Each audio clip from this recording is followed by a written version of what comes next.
UFC Fight Night Vegas 80 Dawson versus Green just took place, and I'm going to go through the entire card, starting with the early prelims, ending with the main event, giving my reaction and breakdown to every single fight on the card, starting with the early prelim opener of Montana De La Rosa versus JJ Aldrich. Women's MMA fight to start off the card. A bunch of pathetic striking on the feet. JJ Aldrich landed better shots than Montana De La Rosa and was more accurate with her striking as well, so she wins the fight by decision. Good job, JJ Aldrich. Started off the card with an absolute stinker of a fight. Terrible to watch. We move on. Up the card, Aori Qileng versus Johnny Munoz. I got this one wrong as well. I'm 0-2 early on the card. I had a really bad start to the card here. I picked Johnny Munoz to win. He is listed as 2 inches taller and larger than Aori Qileng. So I thought, you know what? He's a grappler. Aori Qileng's not as big as him. Maybe with his height and his frame, he'll be able to out-physical Aori Qileng up against a cage, get his back. Who knows? And for one moment, he did. You know, I mean, nearly had an armbar at one point. I had another moment where there was a near submission attempt in round 1. But then round 2 and 3... Johnny Munoz can't strike whatsoever, basically, is what it comes down to. I think he had a guillotine attempt at one point as well. But yeah, what I'm saying is I picked him on physicality. The height is completely wrong. Aori Qileng is way taller and larger than Johnny Munoz. UFC, people are betting on these fights. Measure fighters correctly for their heights, please. I thought Munoz was going to be the larger dude frame-wise, but he wasn't. And Aori Qileng just beat him up, especially in the third round. Did more damage, I believe, in the second or the first round as well. But in the third round, he did way more damage. Knocked down Johnny Munoz with a body shot, I believe, at one point as well. More of an off-balance. I don't think he was really crumpled to the body. I think it was just like an impact. Tyson Fury, Deontay Wilder, 2 body shot knockdown. And Johnny Munoz is a jiu-jitsu player as his base. I'm never picking jiu-jitsu players ever again. I can't trust him outside of Oliveira, and I don't know if I'm going to pick him against Makhachev either, so I'm going to have to go with never picking a jiu-jitsu player again. They're just soy. They don't fight back. They have no grit, no heart in general. Aori Qileng gets a good win in the third round. He had a good performance at least. We move on. Up the card, Vennessa Demopoulos versus Kanako Murata. Now, this was an interesting decision to have unanimously for Vennessa Demopoulos, wasn't it? This was a really interesting decision. They were even on significant strikes in round 2. If you want to play the game of, well, Vennessa Demopoulos may have landed a couple more, or Vennessa Demopoulos had that one good shot, fair play, but she was on bottom position for the entirety of round 2 pretty much, outside of a short window in the first minute of that round. Round 1, I thought she won the round, fair enough. Kanako Murata did not do enough, and Vennessa Demopoulos, I believe, knocked her off balance with an off-balance knockdown and stuff like that, but she was just being controlled on the ground for the rest of round 2, and it's not like she had a lead in significant strikes, really. It was 9-9, according to the recounted stats. Round 3, she got absolutely dominated, close to a women's 10-8 round. And they unanimously gave it to Vennessa Demopoulos, who, no joke, I'll go for a record right now. She lost her debut to JJ Aldrich, beat Silvana Gomez-Juarez after getting dropped and latching up a submission. I believe it was an armbar off of her back. Shane Burgos versus Kurt Holobar style. Robs Jinyu Frey. Robbery decision there. Shouldn't have won. Robs Maria Oliveira. Robbery decision there. Shouldn't have won. And now just got gifted a decision against Kanako Murata. 3 of her 4 wins in the UFC are by way of bad decision. Maybe you'll have to rewatch it, but I didn't agree with that whatsoever. Against my pick, though, never get a robbery in favor of myself. We move on. Nathan Maness versus Mateus Mendonca. Not just making excuses for all of the fights I got wrong, I promise. Mendonca went 3 rounds with Farid Basharat. Really, really well as well. It might have been Javid Basharat. I think it was Javid Basharat. Went 3 hard rounds with him, striking, landing good shots, showing amazing capability. Nate Maness TKOs him in the first round because Mateus Mendonca will not stop going for leg locks that aren't in. Both of Nathan Maness's legs were in. You're not going to get a heel hook off in that situation. His other leg was there to block it as well. But he just kept diving for leg locks. Maybe he was injured. Who knows what he had going into the fight? Broken rib, something like that. Who knows? But that is the lowest fight IQ I've ever seen. Nate Maness can't strike at all. He's terrible on the feet. Notoriously terrible on the feet. Strike with him. You went 3 hard rounds with Basharat. What are you doing? Diving for leg locks over and over again. Putting yourself on bottom position. And letting yourself get punched in the face. Some of the worst decision making in IQ I've ever seen in MMA. I'm telling you, UFC, along with measuring these fighters correctly for their heights, we need to see an IQ score on the tail of the tape. People are betting money on this. We need to know what tards there are. We move on. Good job, Nate Maness. You got a performance bonus. Karolina Kowalkiewicz versus Diana Belbita.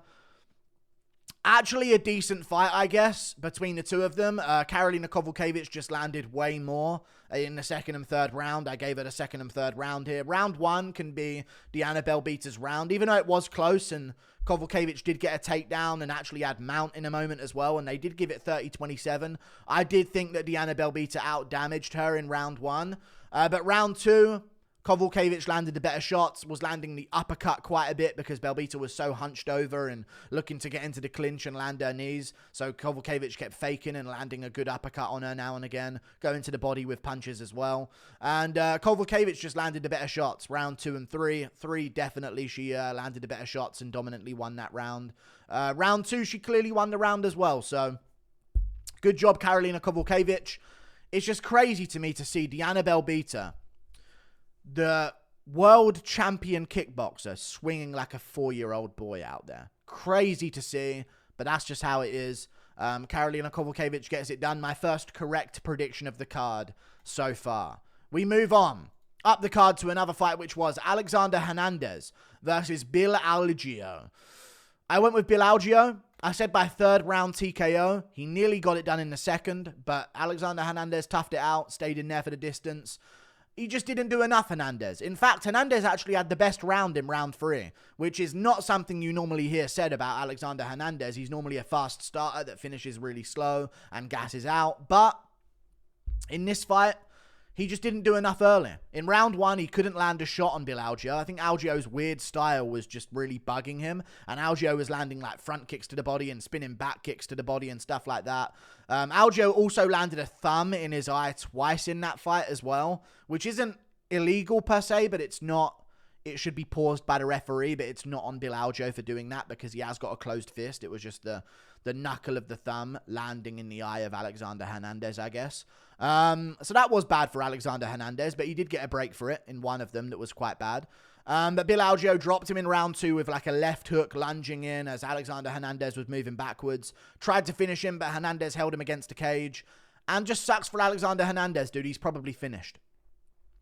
He's actually probably finished, to be honest with you. Bill Algeo gets it done, pieces him up, outworks him. And Hernandez, other than a couple of decent shots in round 3 where Algeo started to get a bit sloppy, just outpointed him and danced around him on the feet like a white Caceres is what I saw from that. So, great call out afterwards from Bill Algeo. He called out Fauci, called out someone else as well. I can't remember who it was. And then said that he wanted Nate Lambware or Billy Quarantillo. Quarantillo actually responded and said that he wanted that fight as well. So, I think those matchups make a bit of sense. And I'd love to see him. Bill Algeo, good performance, gets a decision win. Let's see it. Let's get a fight on. We move on. Up the card, Drew Dober versus Ricky Glenn. One of the biggest mismatches in modern UFC history. I couldn't believe they put this fight together. Now, there was a worry that because of the complexion of Ricky Glenn that he was going to somehow get the upset here against Drew Dober, but he had black shorts on, and his gloves, black gloves, were right by his chin, which gave a really good target for Drew Dober to hone his passion into. So I'm gonna say what a bad mismatch that was, really. Ricky Glenn is a geriatric old man. He nearly beat Grant Dawson. This is why I should have picked Bobby Green, and I knew I should have picked Bobby Green. But he dominated Damir Ismagulov. It's so weird how this sport works, isn't it? Like, you know what I mean? Like, the fight before the Damir Ismagulov one, he's going tooth and nail with Ricky Glenn. And he fights Damir Ismagulov and 30-26 him and dominates him in that fight. Crazy, but Drew Dober gets the KO, lands a bunch of shots behind the ear of Ricky Glenn and on the temple on the side of his head as he's trying to keep a tight guard. and then just kept landing big shots. Drops Ricky Glenn. There was a moment that the referee should have called out and taken a point for, by the way, where it was the most obvious glove grab I've ever seen in my life. He literally had the glove hooked. Dober's like, ref, he's got the glove hooked. So obviously he does. And Dober's like dragging him around on the ground because Glenn's hooking his fingers in his gloves. Don't know why the referee didn't step in there. But yeah, Drew Dober wins by TKO. Amazing performance. Jalen Turner next? Question mark. We move on. Up the card, Alex Morono versus Joaquin Buckley. Great third round from Joaquin Buckley. Pretty good third round, honestly. Pretty good third round. Dominated Morono in the third round. Rocked him a few times. Had some really good moments. But in the first and second round, I'm actually going to check the stats of this right now. Was a really terrible performance, in all honesty. Maybe he was being a bit weirded out by Morono's goofy style again. Who knows? But I took a few things away from that fight. How did Morono beat any welterweight prospect? He looked awful. Like he had no idea what he was doing out there. And in the first and second round, round one, Morono outlanded him. You know what I mean? But Buckley had the takedowns. Morono had a submission attempt or two. No judge gave him the first round, though, I guess, because Buckley's swinging like a madman, so they're going to see that, I guess. Round two, Buckley won the round pretty clearly. I gave him every round. I'm not saying he shouldn't have won these rounds, but it was close. Round one was close.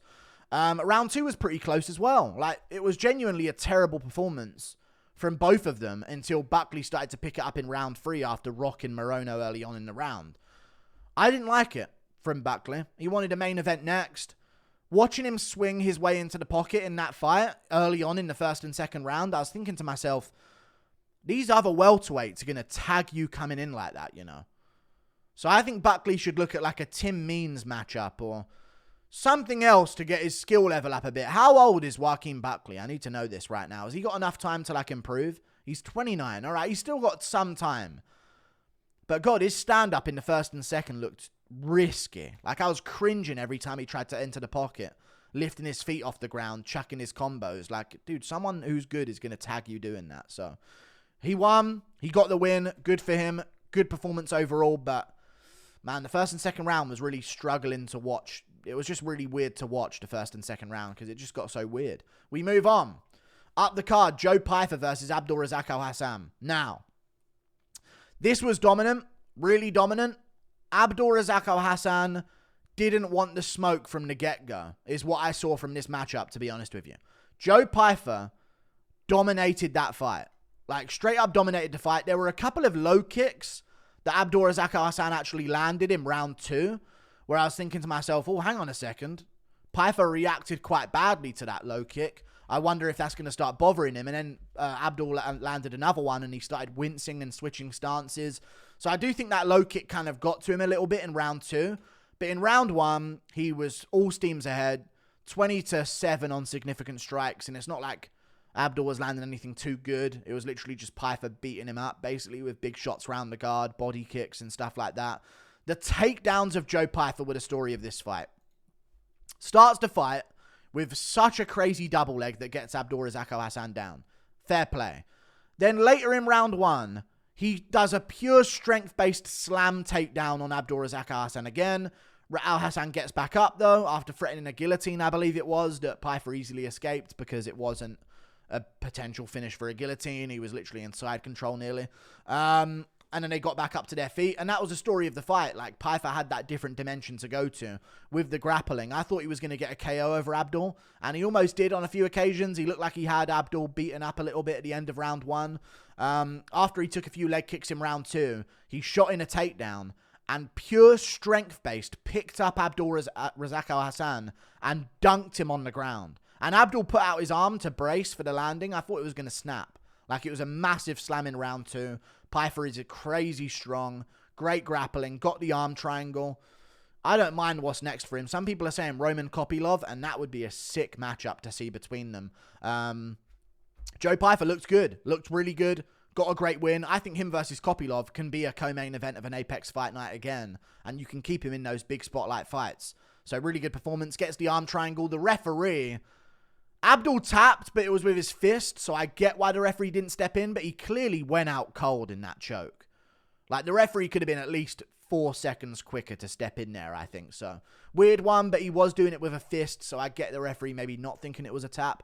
But he did it like 3 times, like tap, tap, tap, so it should have been seen as a clear tap. But I get it. It wasn't with an open palm. He didn't want the risk because we all know if Abdul did that with his fist 3 times, the referee stepped in and Abdul acted like he was still with it, then everyone would be complaining about the ref not ruining the fight by stepping in. So, but either way, great win by Pyfer. Great submission. Got a performance bonus. I want to see him versus Kopylov.